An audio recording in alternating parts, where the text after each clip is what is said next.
Okay, welcome to the Stampscapes lab. I have a half-page piece of the aged foliage paper here, and we're going to pair it with a piece of silver metallic mirrored cardstock for a reflection card. I thought that looks really nice like that. And then for this lower section, we have this greenish tinged, typical glow-in-the-dark colored printable vinyl sticker paper. I have stamped some of my lanterns, floating lanterns. They don't have to be floating, but I have stamped them with Brilliance ink. Okay, Brilliance is a water-based pigment ink that can dry and adhere onto the printable vinyl sticker paper because it's meant for water-based media. You can also use StazOn too, but don't try to utilize an oil-based type of ink on here, such as a VersaFine Clair, that type of ink. Other types of pigment inks are oil-based, but this one's water-based, so you can stamp on here. And then what I do is I colored my lanterns with alcohol inks, okay, a couple different tinges of green. And then with the white pigment ink here, I dabbed some of my white pigment ink into the center, which gave it, these lanterns this look like they're glowing like a soft light. And what I'll do is I'll cut these out with probably some scissors and then maybe an X-Acto blade. I might be able to just do it with scissors though. Save myself a little bit of time. And then I'll use these as stickers down here in the water so that we have these lanterns kind of glowing in this water for our scene. So for my scene, I think I'm going to base it around a couple tree trunks. We won't have to do too much on this card because we already have all this foliage in here. So I plan on having this tree trunk right here and these smaller tree trunks in the distance. And then right in the middle, I thought I would put this one little figure here, this one woman, and she'll be like dancing in the mist and amongst these flowers here, and she should reflect down here into this lower section. So yeah, pretty simple concept in terms of the composition, because we already have our foreground area and this perimeter kind of framing and vignette created by the paper. And then we'll put a few little additional images down in this section. I thought I would use this larger leaf because it's similar to some of the leaves, I think, that are on the paper here. Stamping down here will have to be done with StazOn ink so that it dries and adheres to this type of non-porous mirrored cardstock. Okay, with my hybrid black ink, I'm going to ink up this tree trunk. I was thinking about not inking it up all the way and kind of wiping off some of it so it kind of fades into the perimeter design here, the pre-printed foliage. But I think there's enough space here to just print the whole thing. All right, now, I'm not going to be too concerned. I'm not really going for the darkest impression possible, which oftentimes I do, but this is going to look kind of like a mistier type of environment here. So, okay, so I wiped off some of the bottom of this just so it transitions into this a little bit more. And we'll go about like so. So if I wanted to go for a darker impression, I probably would have re-inked my pad before making this impression, inking up and making the impression.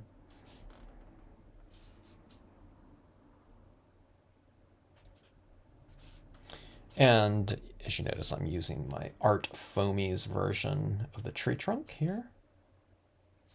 Art Foamies are sold on the Art Foamies website under, you look at the different designers, mine are under my name, Kevin Nakagawa, I think, as opposed to Stampscapes.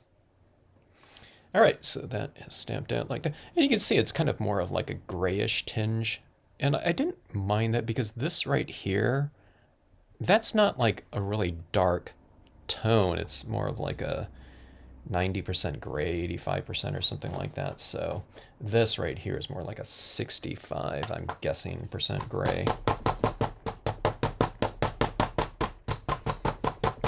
Uh, Darker things are usually closer to us in terms of creating visual depth.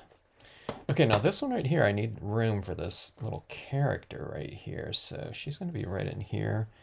Now this tree right here is going to be stamped a little bit farther back. So go about like so. I'll wipe off some of the base of this just so it stamps out a little bit lighter where I'm going to create that mist.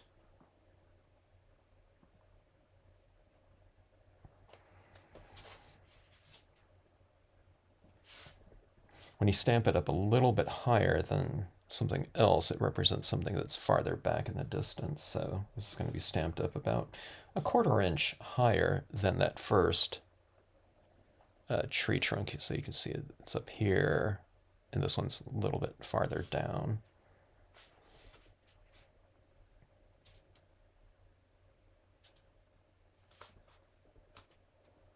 Okay, looks like that.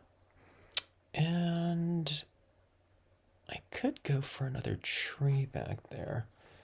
Let's go ahead and do that.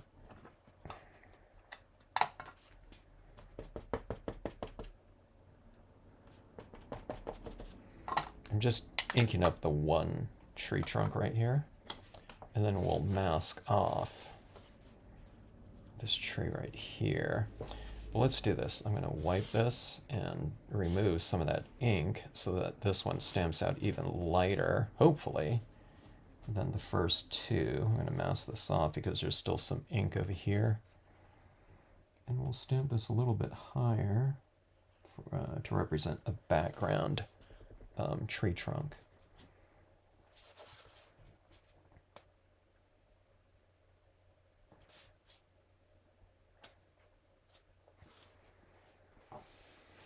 Okay, and I could throw another one over here, but let's leave it fairly simple.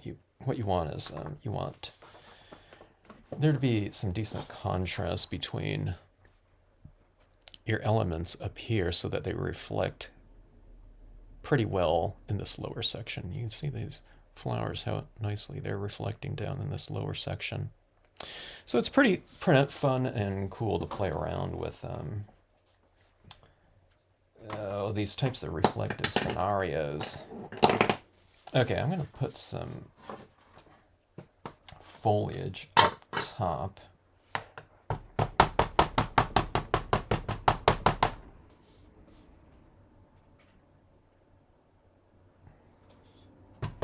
You can see just how much more dense rubber stamps are than the art foamies. Art foamies are really fantastic for impressions. Making larger impressions because they contour to your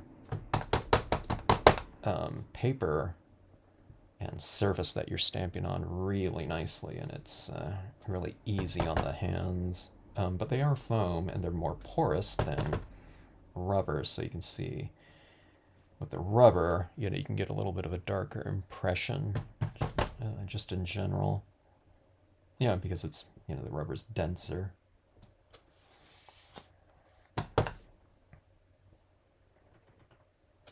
Okay, so see that kind of makes a nice frame around on the perimeter.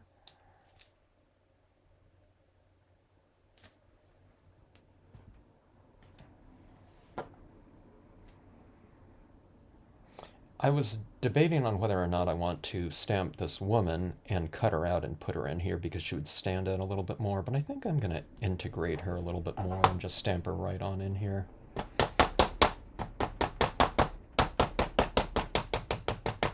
So you can do it either way. I'm going to stamp her a little bit lower too, just because she'll reflect better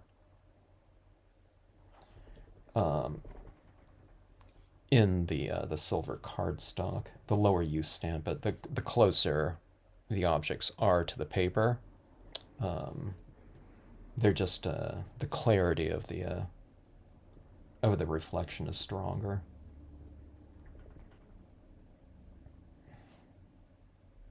Okay, with her, I do want her to stamp out fairly dark, so I'm going to hold this down a little bit longer.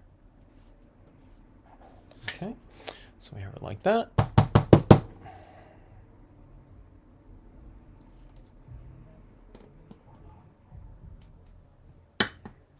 And we'll get our bearings here. You can see how she's reflecting in that, whatever, the water down below like that. We'll give her a shadow too, because right now it looks like she's floating, but we'll create this perimeter down here, and we'll have her standing in the grass. Although, I don't know, she looks kind of cool floating around like that too. But that being said, I have my sedge filler stamp here, and we'll create a little bit of texturing in here.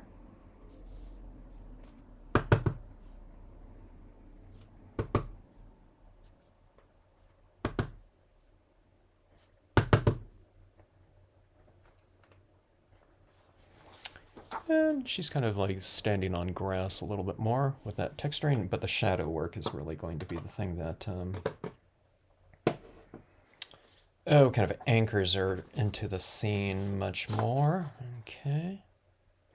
All right, now what we'll do is we'll create some foreground right in here, and then we'll think about some of the placement of our lanterns that are going to be placed in here.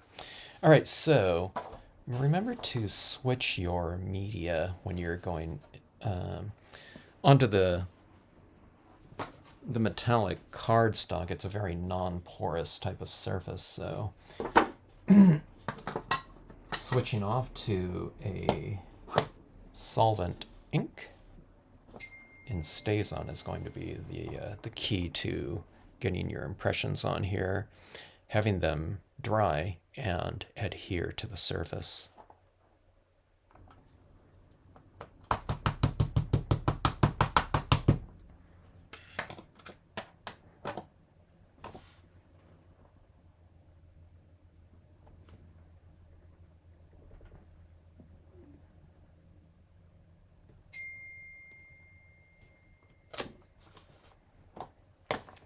With stamping on slippery surfaces like this, sometimes takes a little bit of getting used to. So when you stamp, stamp with conviction, hold.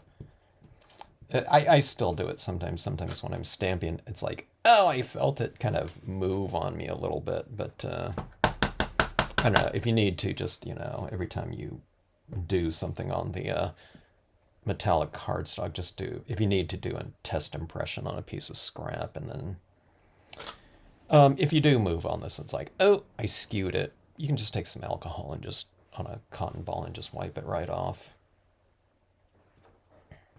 And start over again.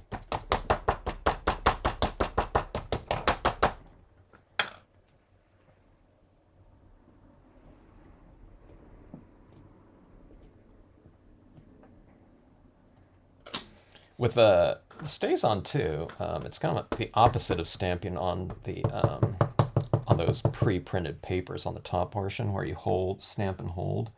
With this, you don't want to stamp and hold for too long because the solvent ink dries so fast. Sometimes if it dries while you're making the impression and then you lift off, sometimes that ink comes off on the stamp as opposed to transferring over. So just your standard, impression time. No more, no less. As if you were stamping with, whatever, dye-based inks or VersaFine Clear or something like that. On other types of papers I'm talking about. All right, so we have our foreground kind of established like that. Okay, and you can see where that really plays against the background like this, and creates a illusion of three-dimensional space, which is pretty fun. Okay, now I'm looking in here and I'm thinking about different areas for my lanterns. I think what I'm going to do is I'm going to cut out my lanterns right now out of my vinyl sticker paper. Kind of figure out the placement of them. And what I like to do is I like to add a little bit of texturing underneath where they're going to be applied. I just think it creates a little bit more, I don't know, shadow work and, I don't know, anchoring of the imagery. All right, I have gone in and I've positioned my little lanterns in there. I haven't adhered them down because you want to do any type of background texturing, in this case with the Tiny Rock Small. You want to do that first. So I'm just going to do this and put a little bit of texturing right about where it's going to go right there. Okay, so it's creating a little bit of a, I don't know, whatever surface tension maybe. I don't know what it would represent.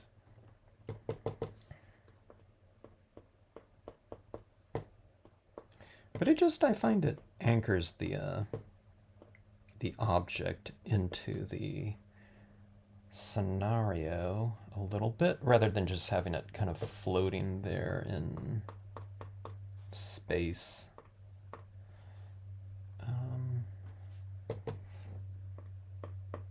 Now sometimes I actually stamp that lantern into the water for placement purposes, but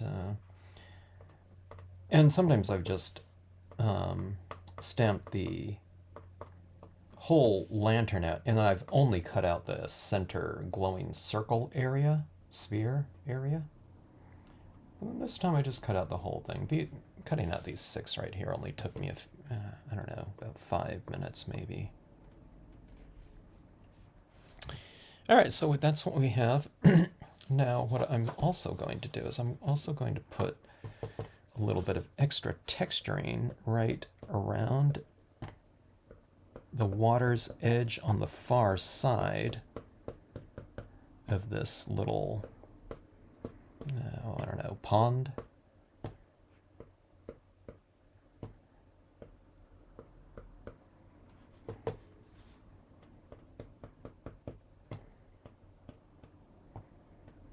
And this creates a little bit of a transition from that area to this lower section.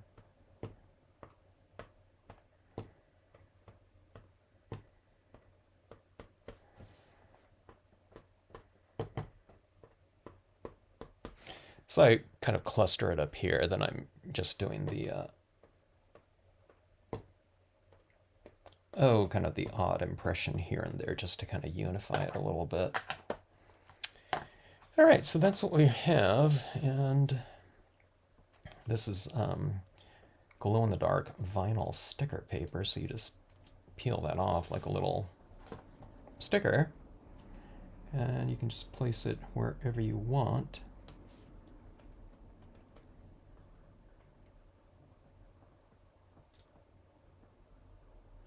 Sometimes getting the sticker, the vinyl separated from the backing is the hardest part of the entire card.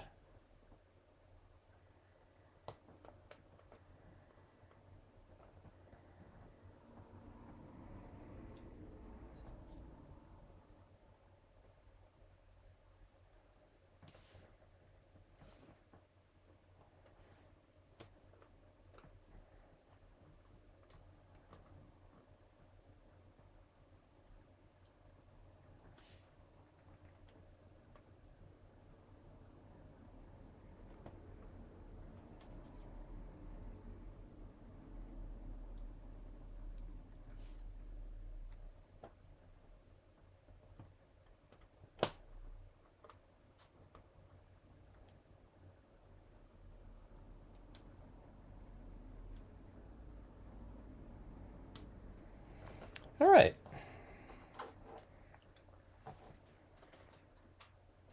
These 6 lanterns here. Let's take a look and see what they look like in context. Yeah, they look like they're floating right on the surface of the water. And then that glow-in-the-dark aspect of them should be kind of interesting. I mean, it looks kind of cool just as is, but then you flip the lights off and you have this extra little, whatever, visual element that's really fun. All right, now this is a greenish tinged background, or a green background. So I'm grabbing some colored pencils in that same color spirit. There's a little bit of this reddish tinge on the foliage in here, so you can add in other tones, but I like to add in some browns too. Maybe even some purple, believe it or not.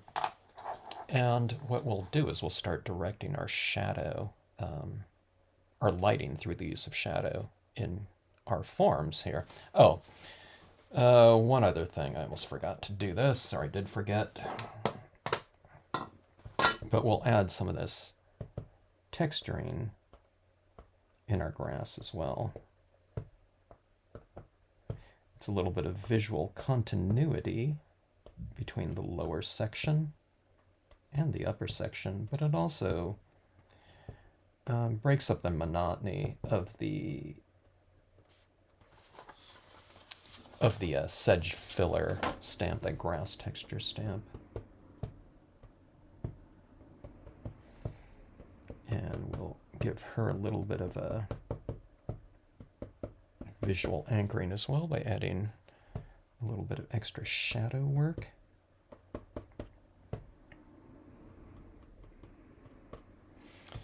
And go about like that. All right, so let's see here. Now you can use whatever colors you want in whatever order here, but just to give you the gist of this, I'm going to put kind of some center lighting in here.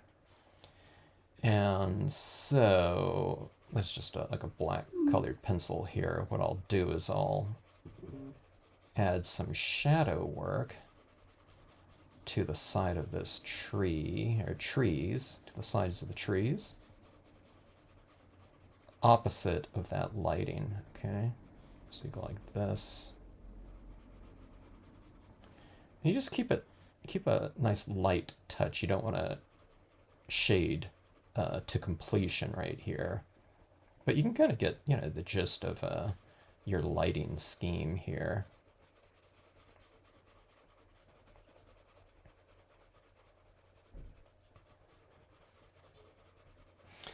So these trees right here are right side shaded. Let me flip this around right here. And the trees to the left of it will be left side shaded.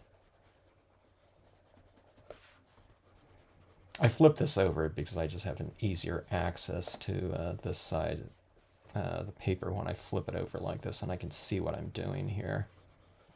If I'm like this, I'm over here and I'm kind of blocking off what I can see, so I can see it easier that way. So rotate your surfaces in a way that's conducive to the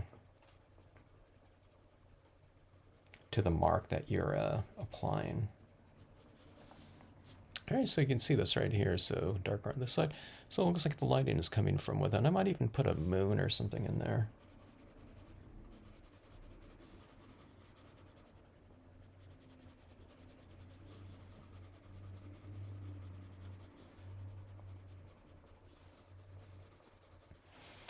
All right, and then I'll add in my shadow work in here as well. Kind of at the base of the trees, and then we'll do a much more kind of directed shadow based on where that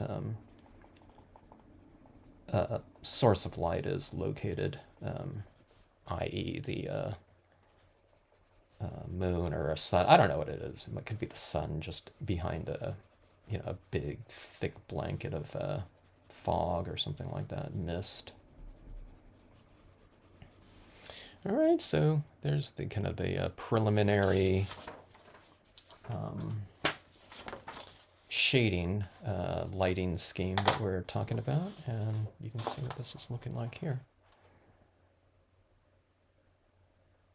Interior illumination. All right, so I'll add on some additional tones, and let's see, we'll do a little bit of fast forwarding here.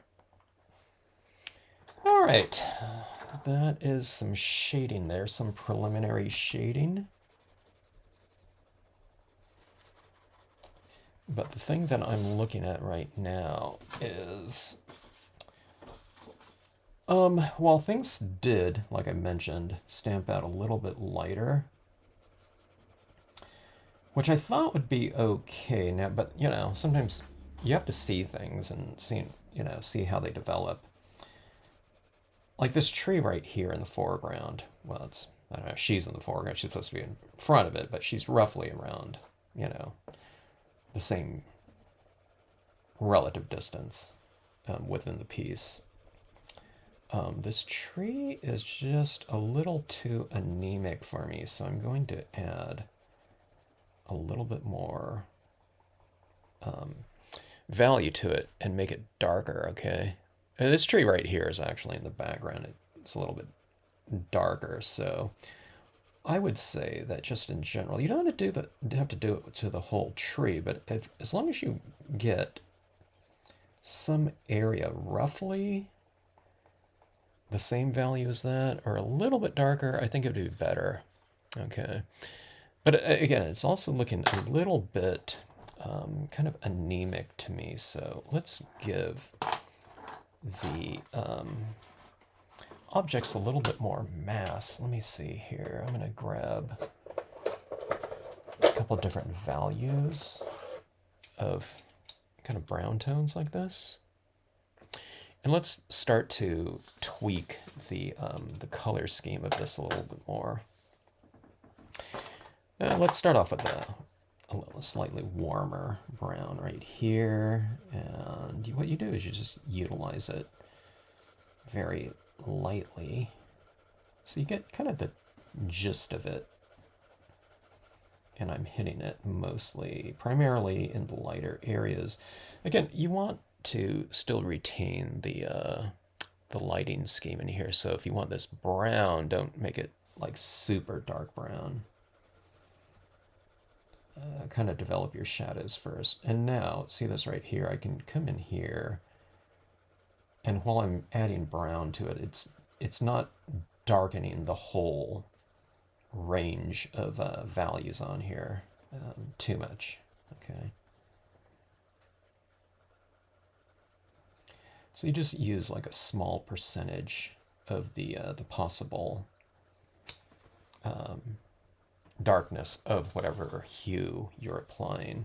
I mean, you can always go darker. I'm not saying that it's only going to remain that value, but you want to develop it slowly. Okay, so see, we're starting to get some headway here in terms of I don't know, kind of separation of object from the background. It was just too similar.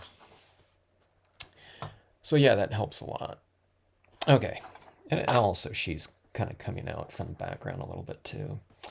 All right, so here's a darker brown. We might go back to this one, but we'll hold for right now.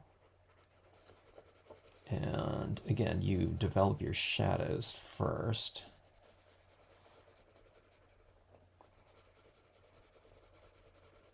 You're developing your shadows first to get that kind of the gist of what it's going to look like, but it's also lighting retention.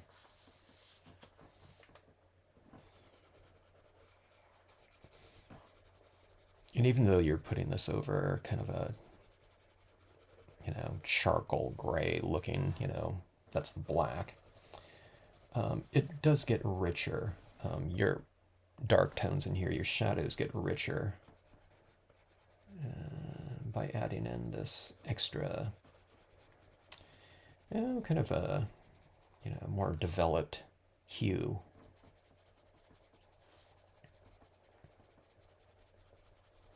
So a lot of times if you're going for a certain color, I always mention this, it isn't always, to be found in just one color. Like if you're coloring some grass, you don't want to necessarily just look for, some colored pencil or marker called grass green. You know, it's always better to get to develop those tones through, you know, several different related colors.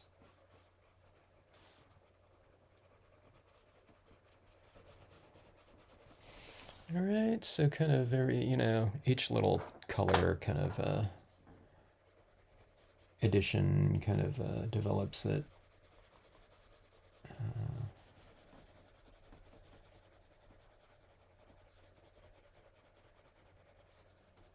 See, there's kind of some inherent shadows within the design too, so you just kind of go in there and just reiterate those forms and volumes within the design.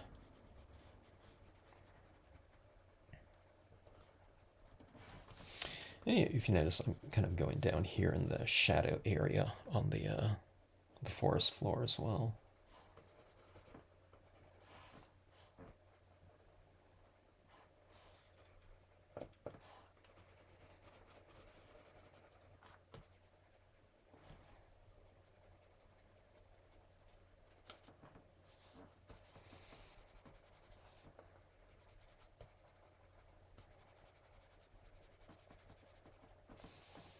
All right, now, speaking of forest floor, let's bring a little bit of a change of value in here. You can see the sedge filler goes up to right here.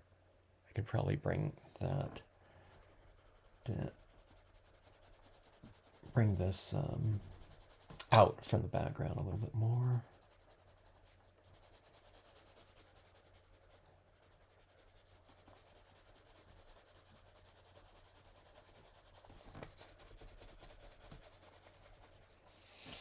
And I liked, these are green trunks here, but I always like some green in my trees just to bring, you know, some of that tone up into there.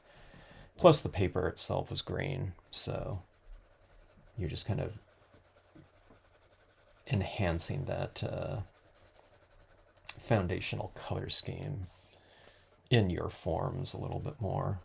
So there was some greenish tinges down here and over here, and you can just bring it within.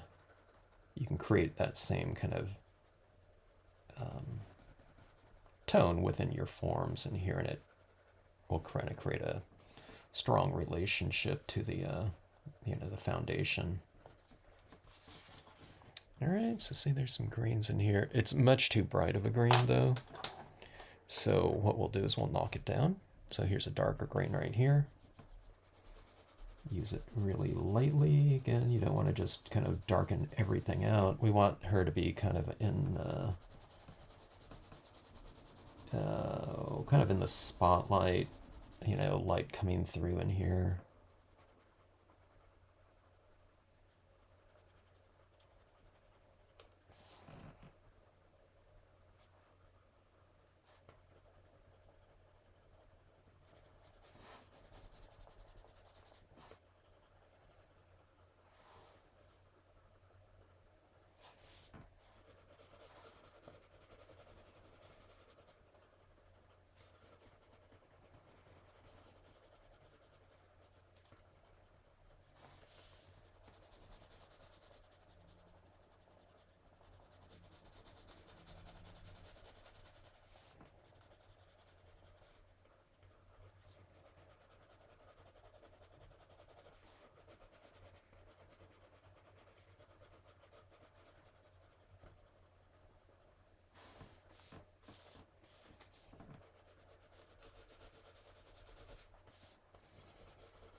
Might be time to go back to black.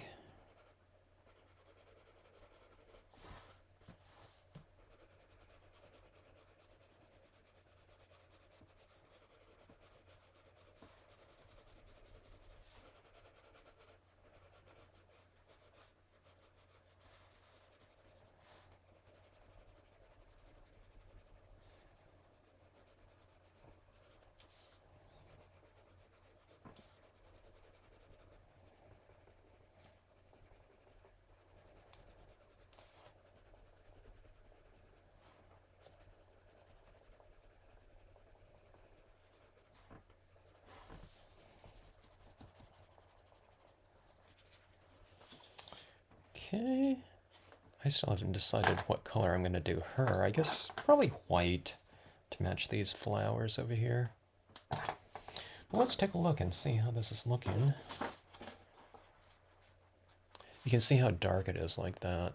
But then when you add this reflective area down here, it lightens up areas within that space like that. We can go a little bit darker at the base of this as this grass transitions into this water area, I think. I'm going to do something too. I'm going to bring in some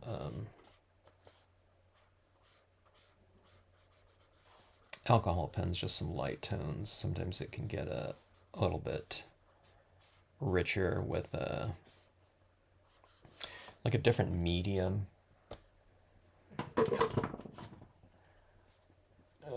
Let's see, I don't want to go too dark. Some of my super light tones are pretty dry because I use them a lot.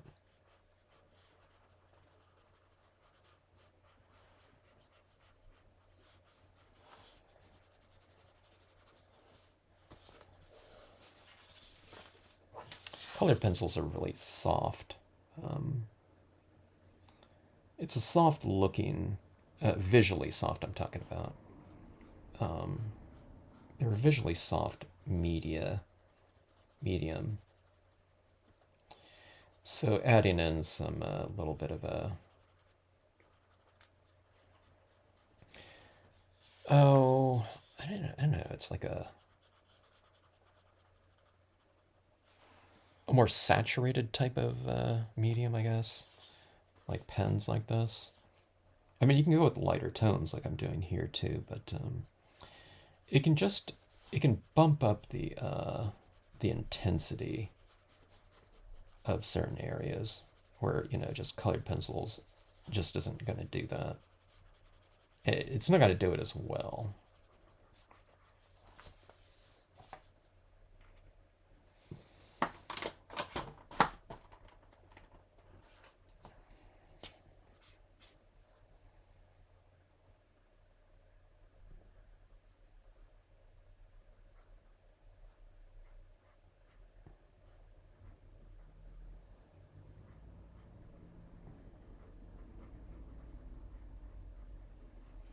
So you can color in some of the shadow forms, and the shadows look darker.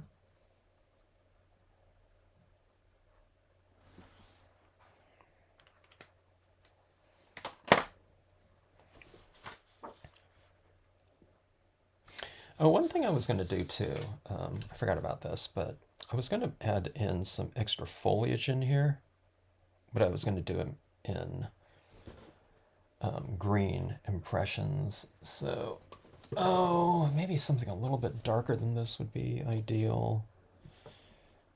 Yeah, let's give this a try. Maybe I'll do it in a couple different tones. Let's see if this green is still good. A lot of my very old pads are kind of starting to crumble. 30-year-old pads in some cases.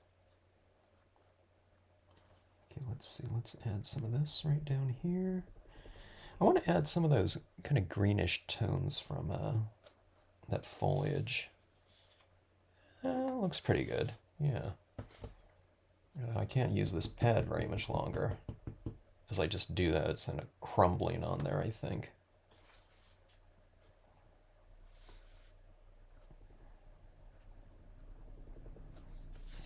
Yeah, see that right there? It really adds a lot of depth.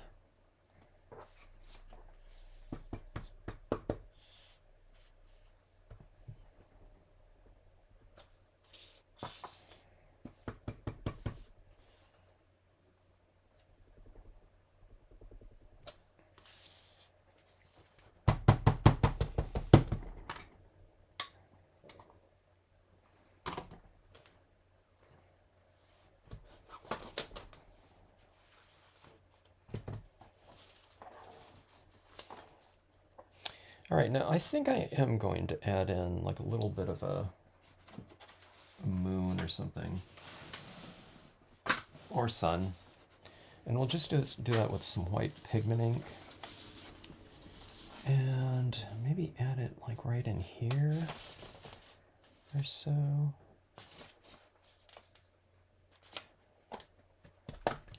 And I'm going to do that right now because that'll be kind of our source of light, and we'll know how to, how much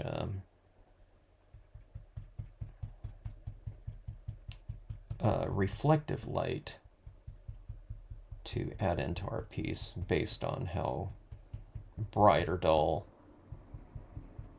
this source of light is. Or, not bright or dull, but light or dark this is.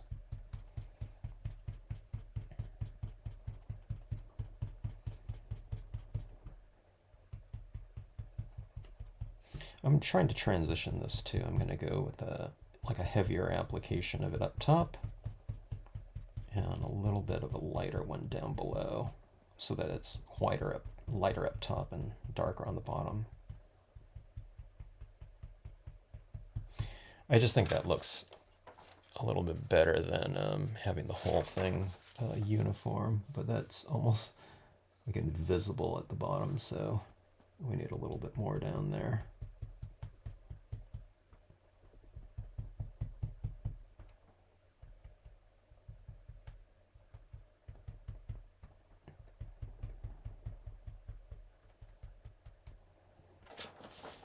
Something like that.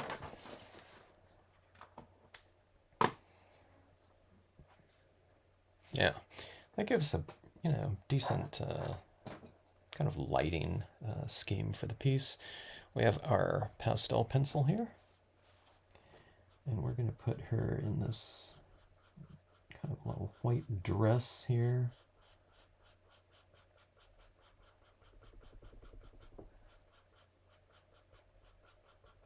And the lighting is coming from, to our left, so her left side is being a little bit more illuminated.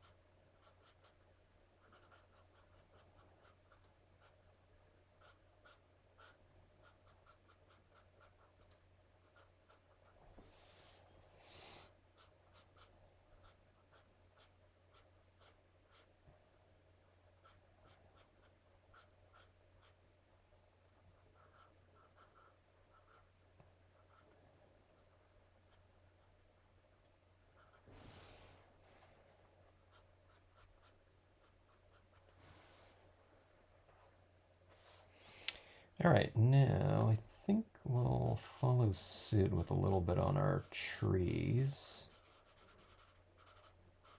I won't be able to add this too much because it's already covered with a little bit of wax. And pastel just isn't going to transfer onto the wax very easily. I could spray it with a spray fixative, which has a little bit of texture. And you might be able to color more of the spray coating than waxy colored pencil, but we'll start off with this right here and see what we can do.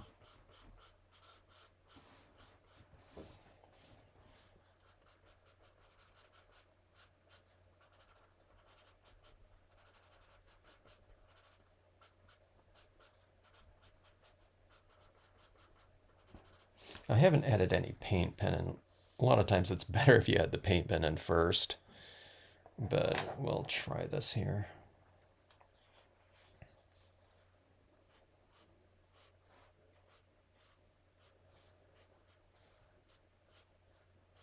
A couple little things in the background that I'm just kind of highlighting.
All right, I think that's looking pretty decent.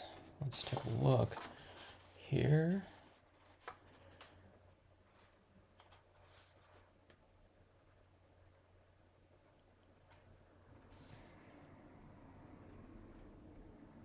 Has kind of an old world type of feel to it with these forms in here, and just the tone of it. It's kind of muted a little bit, which looks pretty cool. We have our little, lanterns here in the water. All right, let's add in some a little bit more detailed highlights in here. I'm kind of debating on whether or not to spray seal this first with a little bit of spray fixative. Sometimes when you go over this with some, I'll be spray fixing inevitably, just to lock down my pastels in here. It's just a matter of whether or not you should do it first, or or if you need to do it first. Let me try to do it without spray sealing. Okay, so again, I'm adding the highlights, on the sides of the tree facing the light source.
didn't used to use these kind of long stroke types of applications. It was always dots before, but I don't know, gotten into these little more gestural types of applications. I don't know, somewhat recently. I thought, it looks pretty good.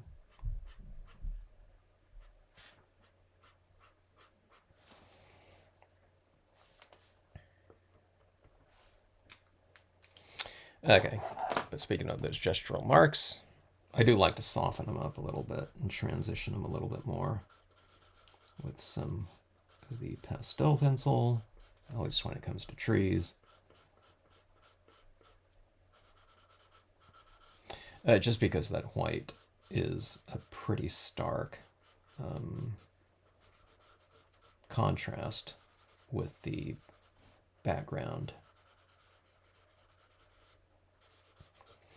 And just something like that. If you put on too much, just wipe it off.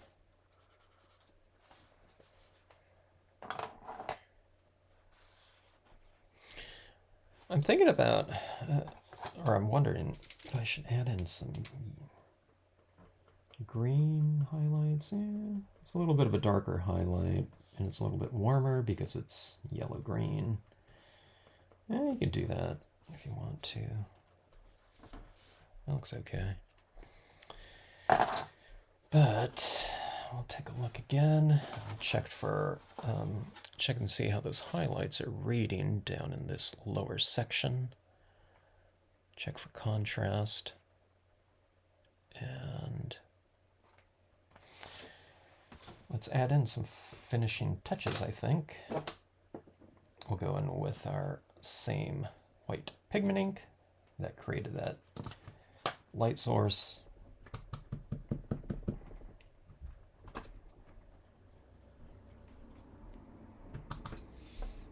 And just ever so slowly, methodically add in your applications.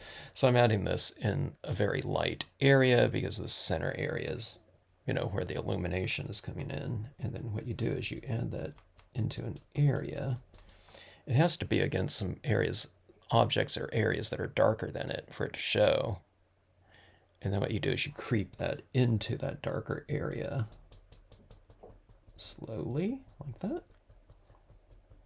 What I mean by slowly is you tap it in here and you're losing some ink off your applicator, in this case a cotton ball, and then you're tapping in there with that drier version so you get this lighter to darker application because it's wetter to lighter. And plus in the lighter area you're just adding more applications of it as well, like that. Let's do it right in here too. We'll come in that lighter area in between the trees and we'll creep that light through this opening. And there's, as you move it over here, I use lighter taps. And then you get that lighting coming through there like that. So this way is going from right to left, and this way will be from left to right. We'll start off in this lighter area to the left of the tree, and then we'll creep a little bit of this down and to the right.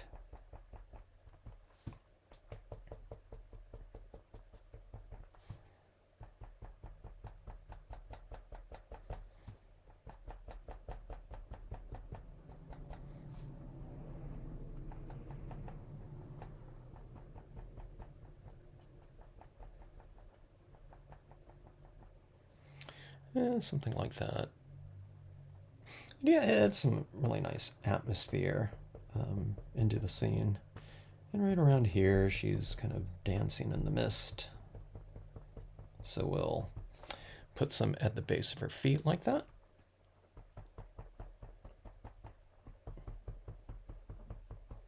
See how I'm leaving a little bit of open area? I put some right here, none right here, and then there's that application up there. So if I did the whole thing, I might look okay, but I think it's better to play contrasts against one another. So I like to oscillate my use of light and shade, you know, lighter, darker, lighter, darker, lighter, darker, lighter. I mean, it's in the forms itself too, but you go a little bit of like crisper and diffused down there, or light, dark, light.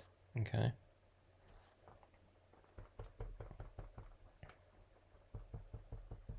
And just, you have this in there and it kind of looks a little bit more, I don't know, magical, I think.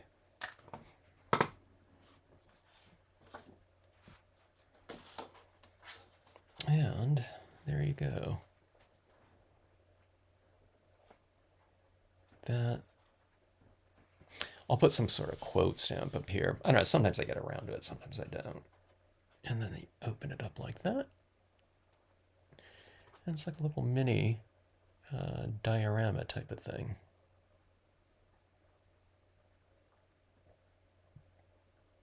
Now let me see if I can turn off some lights in here.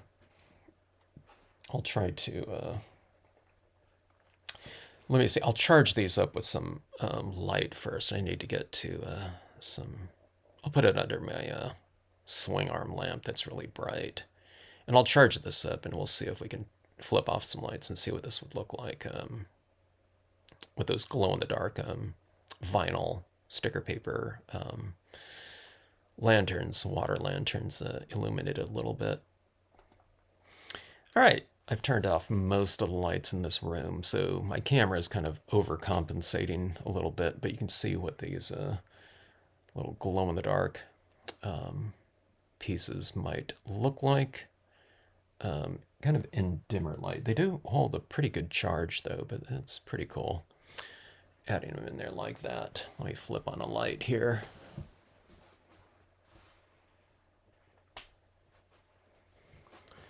So, a little bit of a dimmer light.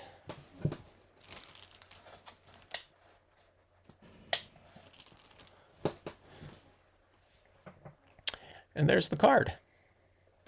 Really fun doing these reflective types of little mini dioramas, I think. And it's really easy to do just by utilizing the natural fold of the card. And there's not too much going on in these lower sections like this, but look at what it does in terms of the presentation of the upper piece with that reflective area down like that. I don't know, makes them a little bit more three-dimensional and certainly interactive for your viewer.